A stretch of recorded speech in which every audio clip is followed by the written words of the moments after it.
Welcome to Just Energy Radio with your host, naturopath and medical intuitive, Dr. Rita Louise. We have learned from Einstein's theory that matter and energy are one. Physicists believe that all systems in nature have their own particular way of vibrating. From the swinging of a pendulum to the waves of the ocean to the light that brightens the sky each day, each of these oscillates at its own unique rate. The same holds true for every thought, feeling, event, or word we speak. Each has its own frequency or rate of vibration. What many of us don't realize is when we take everything in our universe down to its simplest form, it is all just energy. Join Dr. Rita Louise on a journey through time and space where past, present, and future collide. Today, what you believe may be called into question. What we want to know is, who made up the rules? Be brave and step outside the box. We are about to turn our world upside down and venture into the unknown. Hold on. We are departing our own beliefs and entering alternative realms. Enjoy the possibilities. Hello and welcome to Just Energy Radio. I'm your host, Dr. Rita Louise, and thank you all for tuning into the show today. Today we have a great guest on in the first hour. We're going to be speaking with Richard Shaw about his new movie, The Torah Codes. Just Energy Radio is brought to you by soulhealer.com, where you can find out about all the products and services I offer, including medical intuition evaluations, energy healings, and psychic readings. So if there's stuff going on in your life, if you have a health concern, you need some direction in the path you're taking, give me a call and we can set up a time for a private consultation.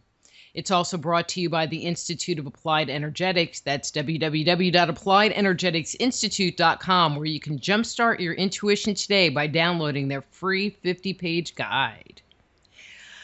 Okay, let me tell you a little about Richard, because we have a lot to talk about. So Richard Shaw is a movie director and has produced a number of popular documentaries, which includes his Watcher series, which is available on DVD. His host on this series, it is hosted by his partner, L.A. Marzulli, and has sold over 10,000 copies, or 100,000 copies, excuse me. This year, he's released the Torah Codes, Into Darkness, and that's what we're going to be talking about now. So please welcome Richard Shaw. Hey, Richard, how are you? Hi, it's really a pleasure to be here. Thanks for having me on. Well, thank you so much for coming on the show and doing a video on the Torah Codes. I have always been fascinated with Jewish mysticism and the Torah and anything really old. I love old. And the concept of the Torah Codes really intrigues me. But for the listeners, what is the Torah Code? Well, I think what people need to understand is that what we're talking about here isn't just a mumbo-jumbo belief system or something. This is a mathematical encoding of information that appears in the Torah pretty much exclusively throughout the Tanakh, which is the Old Testament.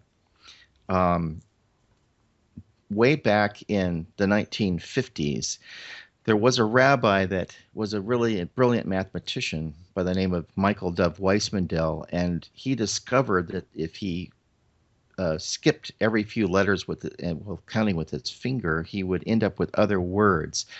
Now, you can do this in any book or any text, but what was interesting, the Torah had repeatable results. He tried looking for the word Torah in the book of Genesis by skipping every 50 letters, found the word Torah in there. So we thought, well, that's interesting. Maybe it's just a fluke. So he tried it in the book of Exodus and did the same thing and got the word Torah. So he ended up finding Torah, God in the book of Leviticus, and then Torah in the book of Numbers and Deuteronomy, all by counting with his finger in a repeatable fashion using the same skips, except for the book of Deuteronomy. So that was pretty amazing, and seemed to him that something intentional was going on. Well, using some interns when he was at the college in New York, in the latter part of his life. They found a bunch of other words, but the process was way too tedious for them to do manually, just counting with their fingers, especially when they didn't know how many letters to skip to find things, or where to start in the Torah, which book or which character to start out with counting. So fast forward to about 1976, and there was a guy named Eliyahu Rips, who is a really brilliant mathematician, a world-class type mathematician, brilliant, who was actually imprisoned for a couple years for trying to set himself on fire to protest the Soviet invasion of Czechoslovakia in 1969. And he was released after 2 years, and some people got together and got him back to Israel. Now, he'd never been there before. His family was killed in Auschwitz. And so this was all a new thing for him. So he thought, after reading the Torah, he thought it was a really cool book. But he realized that it was a book of miracles. And to him, miracles just don't exist. So what he had to do in order to prove that this book was true, he had to somehow figure out mathematically or scientifically that what is written in there isn't just pure baloney. So he started looking for codes in there using Weissman-Dell's equidistant letter sequencing method. And he got together with two other computer programmers at the time. Doran Whitston is one of the prominent guys that worked on it. And the other was named Yoav Rosenberg. And the three of them worked on writing software, and this was back in 1976. So about the only computer available to them at the time was an Apple II. And there wasn't even a Hebrew font available at the time, so they had to make every letter into a number and then feed that into the computer. If you can imagine how tedious that must have been. Mm-hmm. But they actually did that. And I think they could do... The system had enough memory where they could put in part of the book of Genesis, and that was about all they could do. So they put it in, and voila, it actually worked. They were coming up with names of people and places in current day, and they were stunned by that. Well, the technology improved, and we ended up now having a graphical interface that looks kind of like a crossword puzzle using Hebrew characters right out of the Torah. Now the whole book has gone in there. And they actually did a white paper in 1994 for a magazine called Statistical Science, which is a no-nonsense publication that scientists use, and reveal their findings. And it was published in that magazine, which gave the whole idea some real credibility. But since then, there's been many advances on how it's done, and also we've pretty much disproved that it works the same way in other books. It just doesn't. And could you speak on that just a second? I remember watching a show years ago where they tried using Moby Dick or some book to see if codes came out, and I don't really recall the results.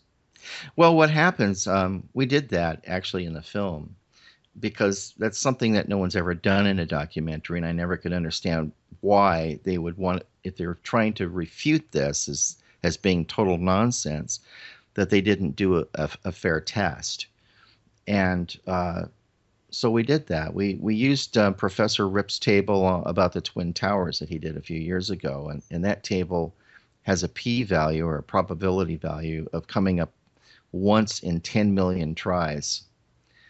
Because what's interesting about it, when he put those words into the computer, all of them came up in a cluster in chapter 20 of the book of Numbers. Now, you have to wonder, how could all of that information appear in such a small space in the Torah? Everything about the Twin Towers. It said airplane terror attack.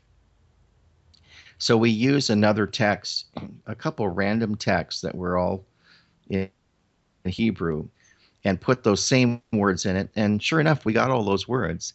But Professor Rips's table came up in something like, if I remember right, 234 characters was the entire table.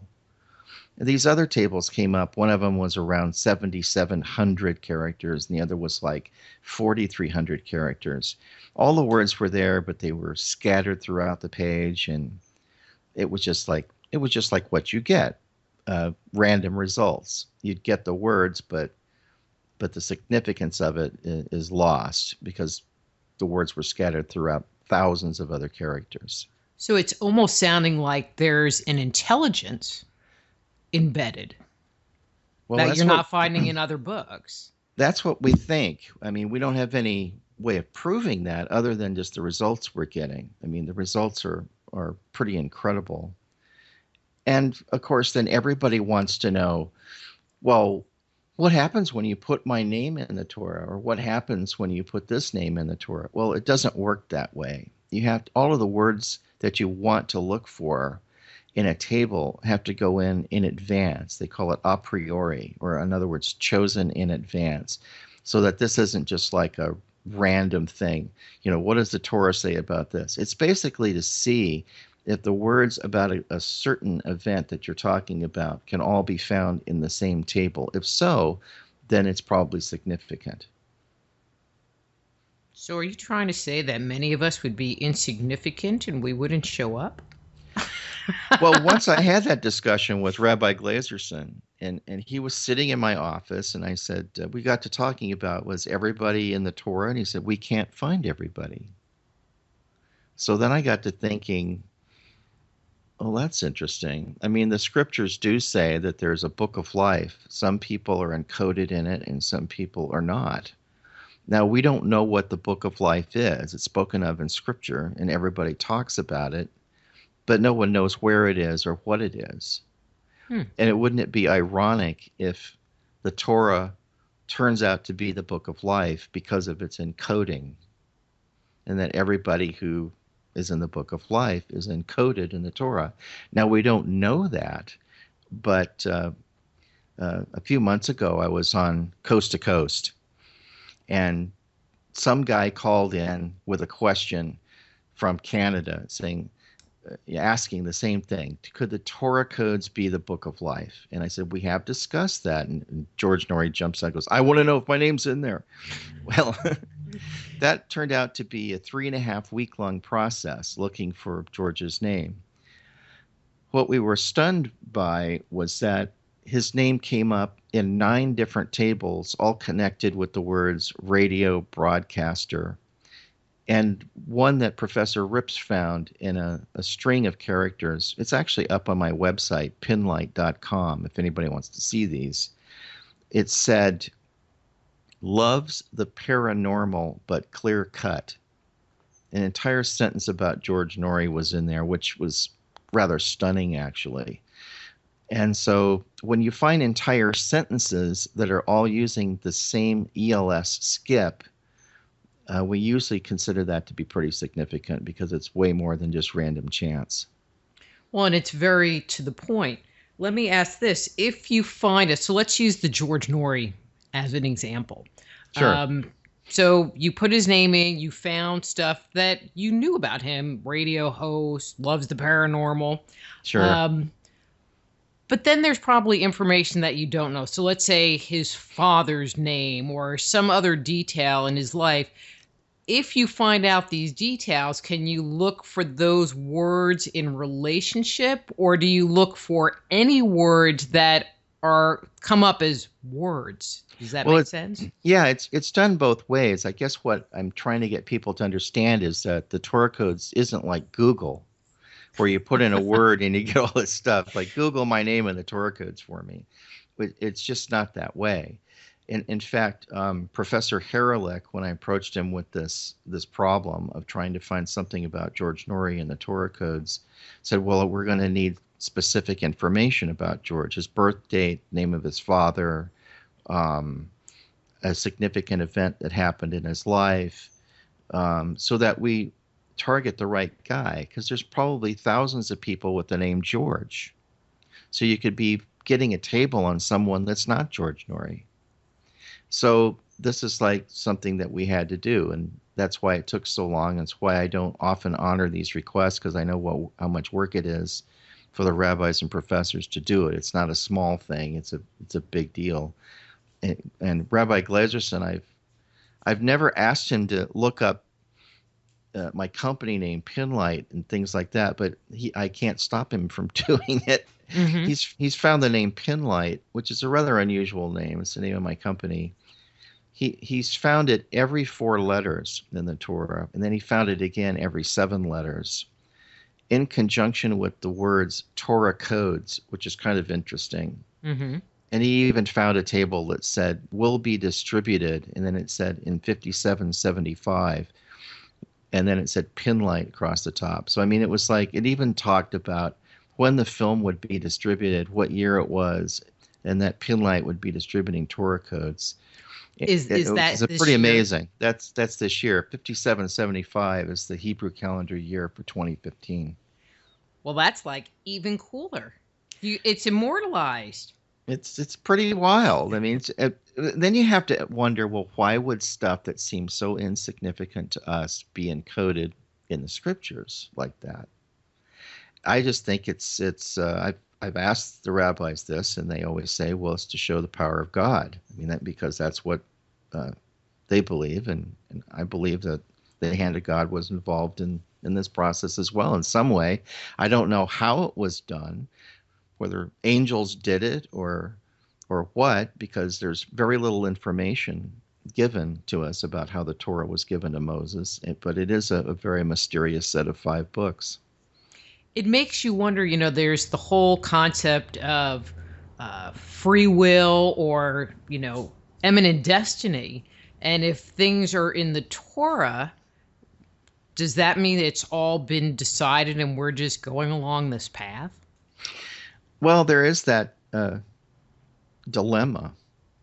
I think that the Torah is just merely recording the events that happen. It's not setting us on a path for those events. It's just, this is what he did, or this is what happened. Just like so many of the other scriptures in the Tanakh indicate, Daniel did this or that, or Jeremiah went here, or Nebuchadnezzar destroyed Israel, or, I mean, all these different things that happened. They weren't written to force them to do those things. They were written as a record of events that happened, and I kind of think that's what the deal is with the Torah codes. Well, then that just takes me to the place of, there are people that make the comment that, the ancient aliens were time travelers, and did they record the history, and encrypted, and then come back and give it to us in the form of the Torah? Well, there's the thought that occurs that maybe the Torah is still being encoded, and that these beings are bouncing back and forth through time and encoding it in real time. We don't know. Ooh, that's even deeper. Well, that would be like if you were assuming that time is not just a linear event the way that we perceive time, but that it's actually a nonlinear event. You could step in and out of any time period as things happen. And it's a very strange phenomena. And maybe it's a matter of maturity, too, because when you're reading things out of the scriptures when you're a child, it means one thing to you then. You get to be 30, 35 years old, and you read the same thing again, and it seems different. And you go, oh, I didn't gather that from it the first time I read it. And then you get to be older and having a lot more experience, and then you read the same thing again, and it means something totally different to you. So it's like a constantly changing playing field in so many ways. Mm-hmm. Yeah, the different levels of interpretation. Mm-hmm. But one of the things about the Torah, especially the Hebrew versions of the Torah, is that there's one version. I mean, it's not like you talk about the Bible where there's the New Bible, and then there's the King James Version, and there's all of this translation changes that if you used an English version, you could end up with so many different variations. From what I understand, the Torah is the Torah is the Torah, and it hasn't changed for hundreds, thousands of years. Not one letter. Right. Well, it's basically, excuse me, it's gone through a very stringent process of scribes over the centuries writing every single letter in it exactly the way it's supposed to be and making copies of manuscripts. And if they screwed up, some of this was copied the way I understand it on pigskin in the early days. And if they misdrew a letter, they had to get a knife out and lift it from the fabric and rewrite it. And if they screwed it up again, they'd have to rewrite the entire page. So it was very, very painstaking. It all had to be absolutely perfect.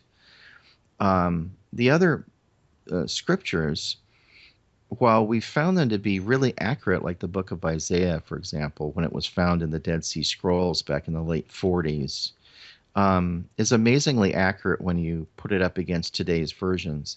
But people that are doing Torah code searches in English don't seem to have an understanding of the reality that you can't do that. It has to be done in the original Hebrew version, of which there is only one version of the Torah anyway. They call it the version that is out there that is in Hebrew is called the Koran.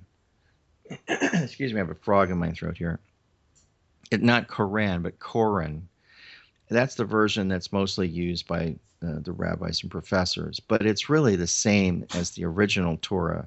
The only differences are in the modern versions is that they have spaces between the words, and they put punctuation in to make it more easy to read.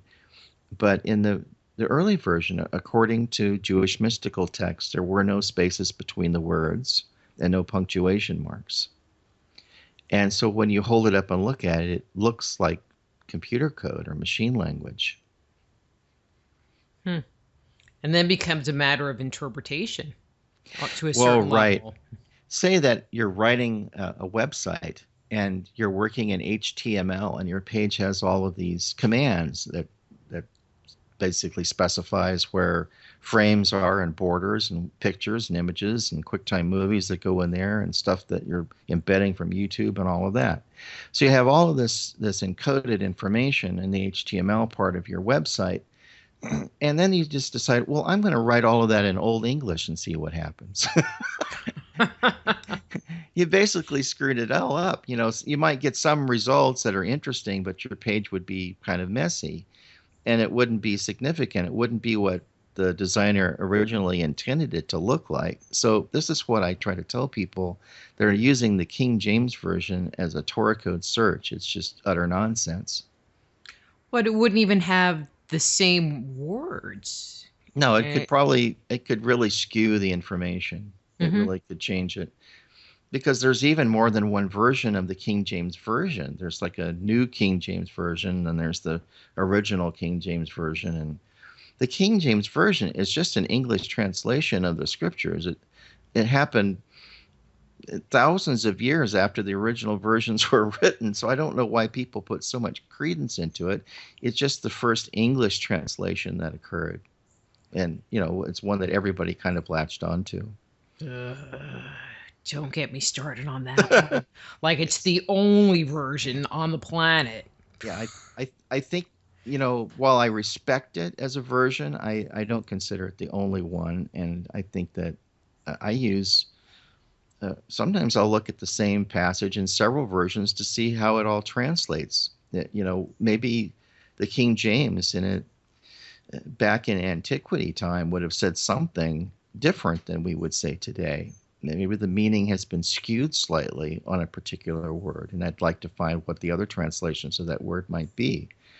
So, and then also there's the whole aspect that the books that are in the canon of the Bible that were given to us were all determined by a bunch of guys called the Council of Nicaea back in 325 AD. And that's why we don't have the book of Enoch in the Bible today, which I think is a very interesting set of books, and people should read them.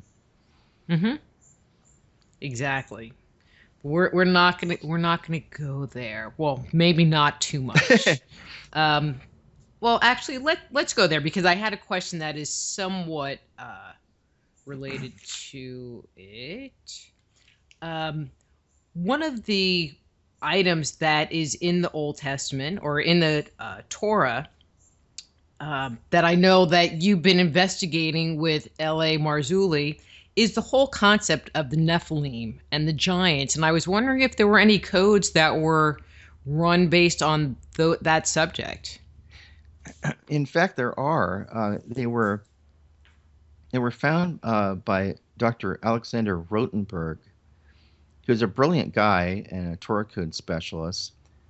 And he's the guy, actually, too, just on the side here, that invented the graphical version that everyone's using now of the software to look up the codes.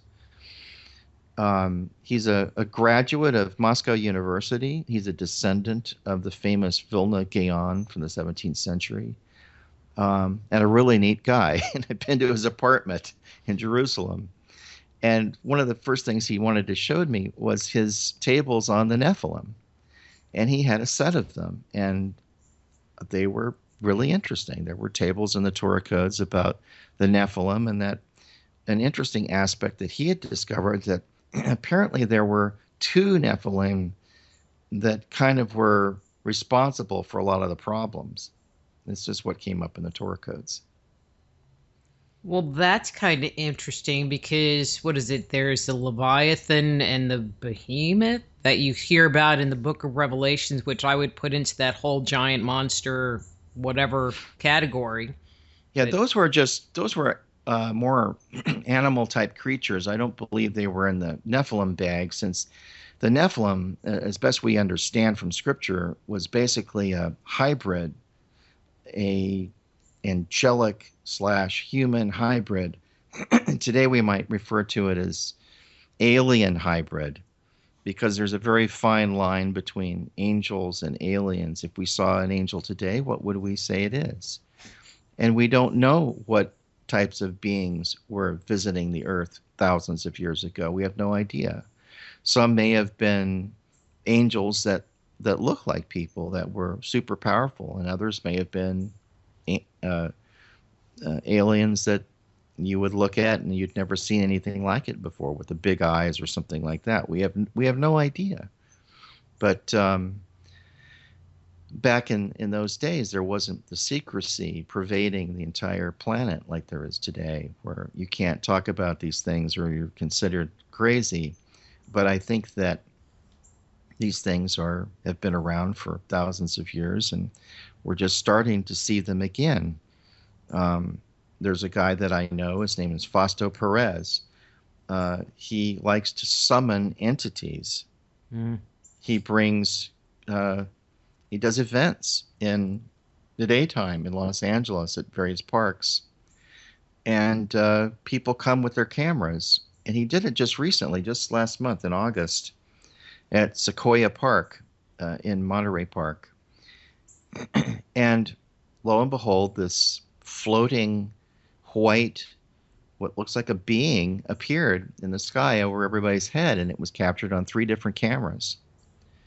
And that's going to be in Watchers 9 that I'm working on now. But I know Fausto, and we've talked, and I've been there and recorded him before. And these things are not just figments of the imagination. They're something that's appearing in our day and age. It's really quite startling. I don't doubt it. You know, the concept of calling in beings, that just is a scary thought to me. But well, I told him, I said, Foster, you got to be really careful in this, what you're doing here, because I've known others that have gotten involved with this, and they've had demonic episodes at their homes afterwards. Like these beings will follow them home. Yeah. I know one lady that, I know how weird this sounds, but it's true. I'm not making this up. I have one lady that bought a house. She's a very sweet person.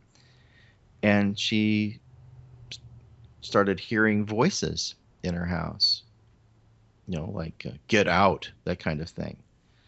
Her dog would sit in the stairwell and stare at the wall for minutes at a time, wondering what her dog was looking at. She couldn't take it anymore. She kept hearing creaking noises and stuff was moving in the house by itself. So she rented it out.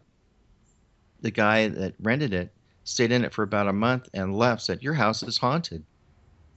I can't stay here." I don't know what she finally did with the place, but that's a modern day thing. This is a house in Beverly Hills that has entities in it. Well, I have a very good friend who's an author who writes ghost books, ended up buying this house that, I mean, I do ghost hunting. I'm the psychic investigator when I go. And there were 15 different anomalies in this house. 15 that I found. And he bought it. And Oh, he's very happy living there, and he converses with them. I mean, not like, talking to them, but they'll mess around with the electric power, and he'll be like, "Hey guys, knock it off," and they'll put the power back on. yeah, And, yeah, and they coexist fine. But he yeah. knows they're there, and when weird stuff happens, he just chalks it up to the ghosts. Well, I've been working on projects for decades where I'd be into something that I was doing that had spiritual connotations to it, and the power would go out. Now when it happens, and I don't have entities in this house or anything like that, but I do believe that sometimes they come around to try to interfere with your work, and the easiest way to do that is make your computer screw up or Mm-hmm. turn off the power to your whole system while you're in a crucial edit or in the middle of a long render, so you have to start over. Those kind of things do And then they're indeed just do happen. laughing in the background. Yeah, and I do the same thing. You guys have no dominion here. Get the heck out of here and leave me alone. Pretty much. You know? I want to go back to the Nephilim concept for one more second, because I believe that the Nephilim were tied to the whole flood narrative. Sure. Did you find any connection in the codes relating the two together, or even any information about the flood? Any additional information? I'm sure there's a lot of tables about the flood. Since it's not a current event, which most people ask me about, I don't happen to have one right in front of me, but there are lots of tables that anyone can access if they go to torahcodes.us, which is a huge collection of codes available to anybody. You can look up anything pretty much that they've looked up. They've done thousands of tables. But as far as the Nephilim and the floods, mostly the idea of the Nephilim that Rotenberg was doing was he kept finding this number 2 Nephilim every time he looked them up, which I thought, well, that's kind of curious. And I showed it to LA, and I've sent LA a set of maybe half a dozen tables that Dr. Rotenberg had done on the Nephilim, because that's LA's specialty. But the idea of hybrids is not something that is so far-fetched to us anymore with scientific background. People are grasping that these ancient things that we read in the scriptures have their basis in scientific fact quite often. Mm-hmm. And the idea of I mean, this gets into some very weird discussions about aliens and abductions and this kind of thing, but Dr. David Jacobs, who is quite a renowned ufologist, and he's also a hypnotherapist, has worked with at least 1,000 abductees, and most of them give him the same story, even though they don't know each other or have ever met, that there is a hybrid program going on right now. Now, if so, it's like a modern-day Nephilim thing. But instead of making giants, since apparently the human genome doesn't work the way it did 6,000 years ago, it's different. Something has happened. McDonald's. That could be. And Starbucks. Sure. Yeah. Who knows what we're breathing and eating and drinking nowadays. But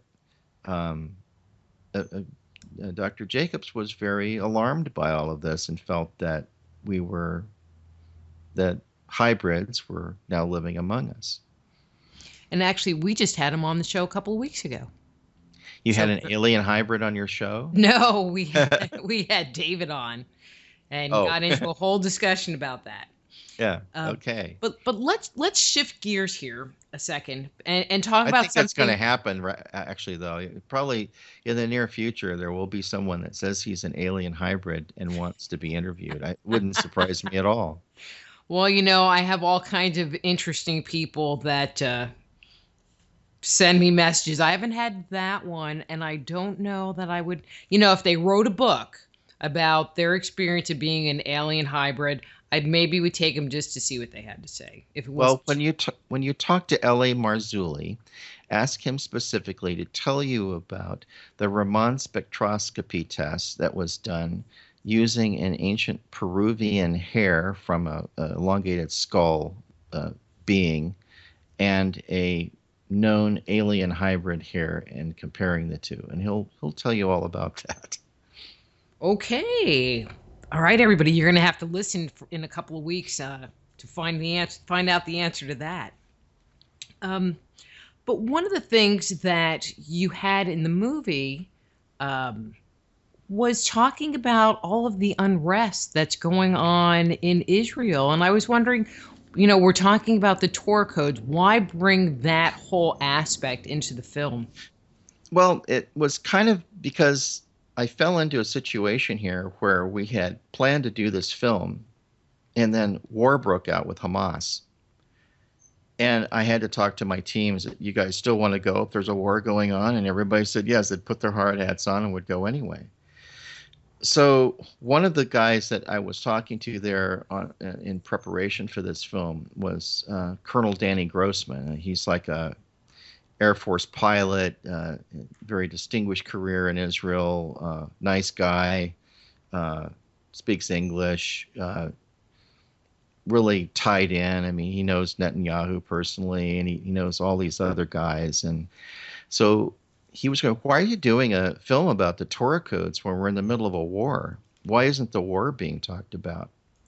I thought, well, we could, but I didn't expect to really be able to get entrance into some of the places I would want to go in order to actually do a good film about it. But what is interesting is that most of the professors and rabbis who are the experts in Torah codes live in Israel. So they are often looking up tables about what's going on, about Hamas, Hezbollah, rockets, all of these things. They're doing in the Torah codes anyway to try to get insight on what's happening. So all of those things are going on. So Dan Gordon, who came along with us, who's captain in the IDF and also a brilliant filmmaker. He's written many blockbuster movies. I'm sure you've seen many of them. Mm-hmm.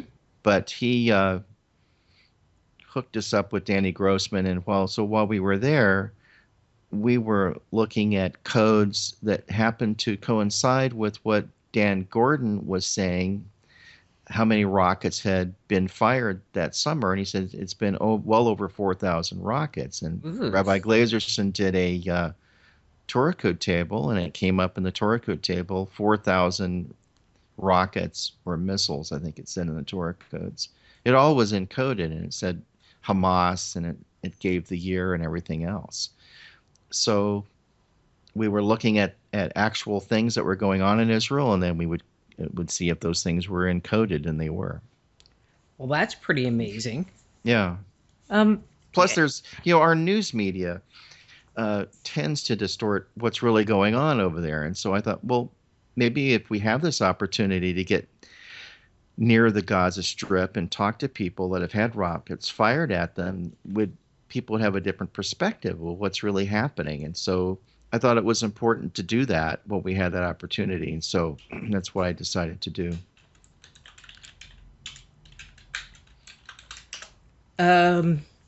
Kind of speaking on that note, there is so much unrest, not just in the Middle East, but everywhere. And there's weird stuff going on the planet between, the I'm going to say global warming, temperature changes and heat and floods and droughts and all kinds of crazy stuff going on.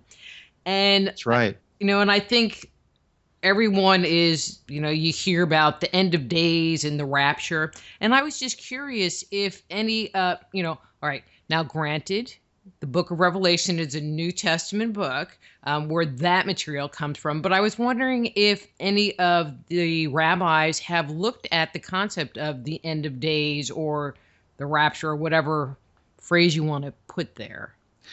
Well, that's kind of it's a little convoluted to answer, but yes and no. In one respect, the rabbis are mostly what I would consider to be Orthodox Jews. So they don't look into the New Testament for those things, although they may have heard about them, and sometimes they hear about them from me, since I'm a Christian and I believe that those things are true, but they've come from a different background entirely, and I respect what they're doing as well. And so I've made a point to kind of separate my beliefs from what their beliefs are, enough to where we can try to have an understanding together and work together. And so far, that's working.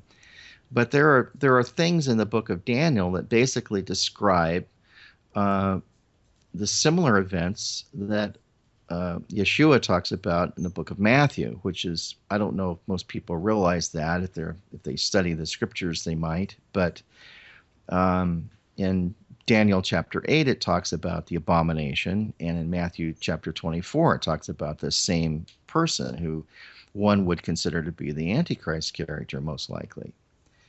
But what's interesting in Daniel chapter 12, it talks about the end of days and it being a time of trouble.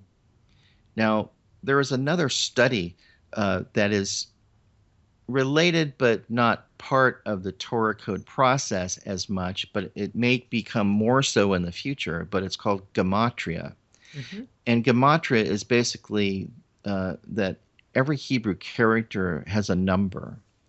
And you can add up those characters and get some total number of those things. If you happen to go to our website, endtodarkness.com, there's a video on there that shows something that Rabbi Glazerson dug up that he was so excited to show me one day when he came over that I thought we needed to do a quick and simple video about it so people could see this, because I thought it was pretty impressive.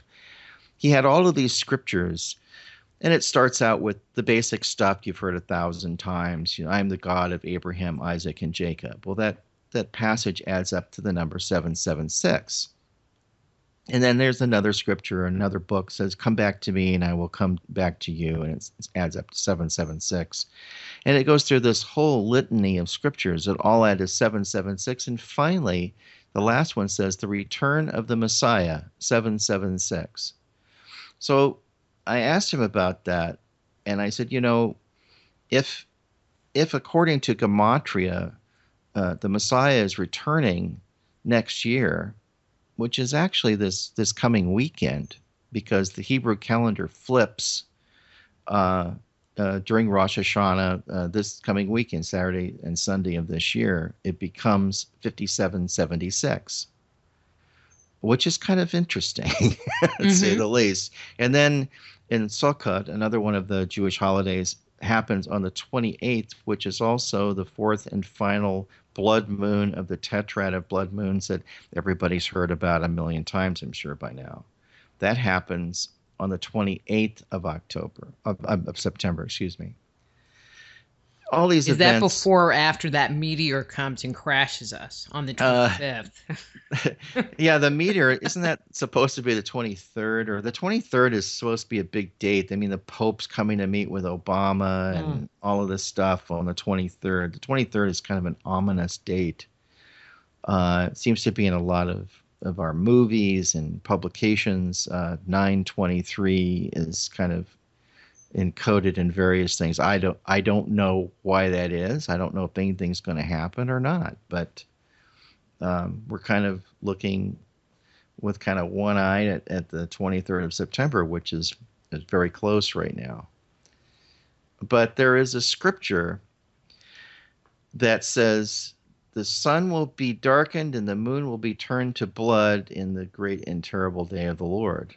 I mean, that's what has happened this year. The moon has been turned to blood 4 times, twice in 2014, and now this is the 4th and final time in 2015. So a lot of people are looking at those ancient prophecies and wondering if we're in that segment where it talks about the end of the world.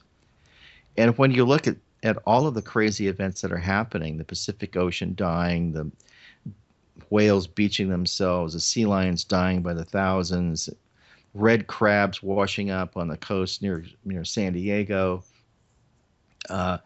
earthquakes all over the place in swarms in Oklahoma where they've never had earthquakes for centuries. All these things are very troubling, and people want an explanation, and there just isn't explanations for it all. And so part of it we think is being brought on by this geoengineering attempt that apparently the military is doing over our skies. And we think it might be connected to why the bees are also dying.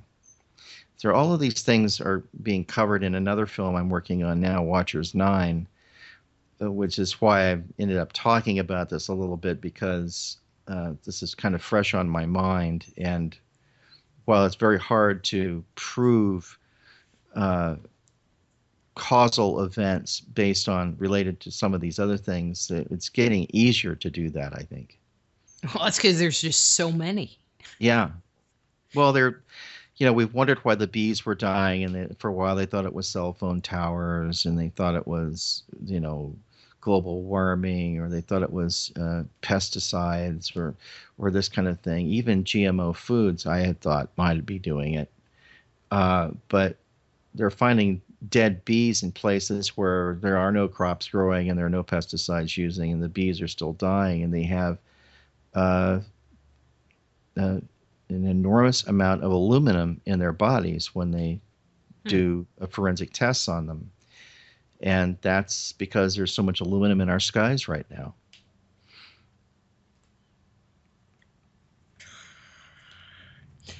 Okay, we're just going to move along on that one. Yeah. Have they ever... Okay, so there is looking for data of something that has occurred, 9/11. I mean, the Twin Towers, and they look for details that are known details. Have they ever looked for something in the future? Is it possible to bring up a concept, like Hamas? We were talking about that, and using the word Hamas and possibly getting a date or an event that hasn't occurred yet? Yes, it's been done many times. One of the most striking ones was in Michael Drosnin's first book called The Bible Codes. That came out in 1997, I believe. And on the cover of that book, it said Yitzhak Rabin, and crossing his name in the codes, it said, "Assassin will assassinate." Now, he found that table a year before Rabin was actually murdered. See, I thought it was after. No, he found it a year before. In fact, Wow. he flew to Israel and said, "Look, I found this code in a 3,000-year-old text, and I don't know what to do with it." And of course, the Israeli authorities started looking at him askew, like, is this guy going to assassinate Rabin? And of course, they didn't know how he'd be assassinated or anything like that. And I can't remember the guy's name, the assassin. It might have been like Amir or something like that. But when they knew the guy's name, they looked it up in the same table, and the name of the assassin was also in the table. But they would have never known to look for a 4-letter name like that. Mm-hmm. How would you do that in advance? That's why looking into the future in the codes is very tricky, because you don't know what's going to happen. How do you know what to put in? All right, then I'm going to flip the question the other way. Has there been any information that has been revealed that we maybe didn't have a clear answer for, or a clear understanding of the facts, that seems to show in the Bible code what the real information is? Well, yes. Just recently, February 9th of this year, Rabbi Glazerson was curious about the election with Benjamin Netanyahu to see if he'd win the election. And so he did a whole table on Netanyahu and told me about it. I'm including that table in Watchers 9. I also included it in that piece that's up on endtodarkness.com if anyone wants to see it. But basically it said Netanyahu, and then off to the side it says, is elected. And then it said in 5775, which is this year. And then it gave the date, March the 18th or whatever the date of the election was. It was like a Hebrew calendar month, but if you convert it, it ends up being the actual date that he was actually elected. And it was all there. All the information was in that table. So while we were hearing the news media tell us that the race was really close and that he probably wouldn't get elected this time, that was all bogus, and he actually did win by a wide margin. So it was kind of interesting that the Torah codes told us that about 5 weeks before the results came in. That's cool. That's really cool. Yeah. All right, now I'm just going to ask just a weird one. We were talking about these end time scenarios. Did they ever do a Torah code on December 21st, 2012? And this is just me being curious. Yes. We did many tables on 2012. In fact, I started that whole series of questions back in, when was it? 2007. I met with Professor Rips and Rabbi Glazerson in 2006 for the first time. I'd never personally met them. And they appeared at a Jewish center in Beverly Hills. So I was invited to go spend the afternoon with them, which I thought, this is amazing. Otherwise, I'd have to fly to Jerusalem to meet these guys. And they didn't know who I was. And I knew who they were, but I'd never actually met them. So we spent the afternoon together, and I said, so what does the Torah code say about the year 2012? Well, I knew what Michael Drosnin said about the year. He had a number of tables in his first book about 2012. I don't know if you've read that book, but there was a couple of tables about apocalypse, and there was a table about a comet and all of these things, which I'll go into in a minute because it's really interesting, actually, when you're talking about a prediction. So I asked the rabbis that, and they said they looked at each other and they didn't know what 2012 was. They'd never heard of it. And I said, it's the Mayan calendar. It's the end of the world. I said, I figured if there was something to it, it would be in the Torah codes. And if not, then it wouldn't be. So I didn't think that they were going to really, the conversation moved on to some other topic. And I didn't think that anything would become of it. Well, about a week later, I get a call from Rabbi Glazerson in Jerusalem, really excited and jumping around. He goes, this was a tremendous idea. We're finding all sorts of tables about the year 2012. Well, they discovered that when they put in the key words of what everybody was saying, like end of the world, all that kind of stuff, all of those things came up in the Torah codes in many tables, scary stuff. So then they figured that they needed, what they were finding actually shocked them. Mm-hmm. So they went to the high rabbi to ask for permission to work with me, which I didn't expect that to happen either. And then they started looking up tables about me to see if I was encoded. And they did find my name in there more than once. So that was kind of like my e-ticket to basically get to work with them.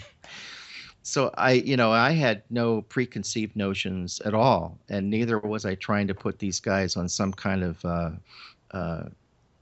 a project where they would have to spend lots of time. That was never my intention, but they did it on their own. Well, what we later discovered was that the Torah codes, this was a very interesting study, and it caused us to realize that the Torah codes sometimes are mimicking what is being said, what's in our media, what people are talking about today. And it all comes up in the Torah codes. Now, it doesn't mean that it's a prediction. It just means that's what's being talked about. So these things take quite a bit of discernment sometimes to know if this is a prediction or if it's something that just everyone's discussing. Well, the energy on it, I mean, just the global consciousness that was around that concept, whether you believed it was going to happen or not, was huge. It was huge. And Glazerson actually, we all thought there was something important to the whole year. And so Glazerson did another table, which I found really interesting later, and sent it to me. And it was December 22nd, 2012. and the access keyword was change in the world. I thought, oh, now that makes a lot more sense to me than the end of the world. It's a change. And if you really look back, of all the things that have fallen apart since that date, it is quite profound. Mm-hmm. Cool. Richard, I am looking at the clock, and we need to wrap up. If somebody wants to get a copy of Torah codes Into Darkness, I had to read that 3 times. Into Darkness. Yeah. Where's the best place for them to go get it? They can. There's links on our official website, the actual End to Darkness website. Now, it's not into like Star Trek Into Darkness. Well, that was why I had to read it 3 times. Yeah, it's the end, endtodarkness.com. We actually have it up streaming in HD if someone wants to download a copy of it or just rent it. Or you can get a Blu-ray copy, which also includes a standard def DVD. So no matter what you got, it'll play. But the Blu-ray looks really good. I like to promote the Blu-ray version because these screens with the tables are very complex, and there's a lot of stuff in them, and it looks a lot better, and it's easier to read in Blu-ray. And then there's the plain old standard def DVD for about $15. So I mean, it just depends on what you want to use and how you want to do it, but everything's there. Great. When your Watchers 9 comes out, or you're getting close, you need to come back on, because that sounds really interesting. Yeah, we have a trailer up at my website, pinlight.com, pinlight.com. In fact, there's more stuff about the Torah codes on my website there too. So that's the other website where you can find information. And there's a trailer for Watchers 9 playing in high def on that website. I'll have to go check it out. Richard, I know the music is coming up, so I need to let you go, okay? Fantastic. It's been wonderful. Thank you so very much for having me. Thank you so much for taking time out of your, I know, very, very busy schedule and spending it with me and my listeners. You're great. My pleasure. Thanks so much. All right. Bye-bye. That's Richard Shaw, his movie, The Torah Codes, End to Darkness, his webpage, pinlight.com, and we'll be back after these words from our sponsors.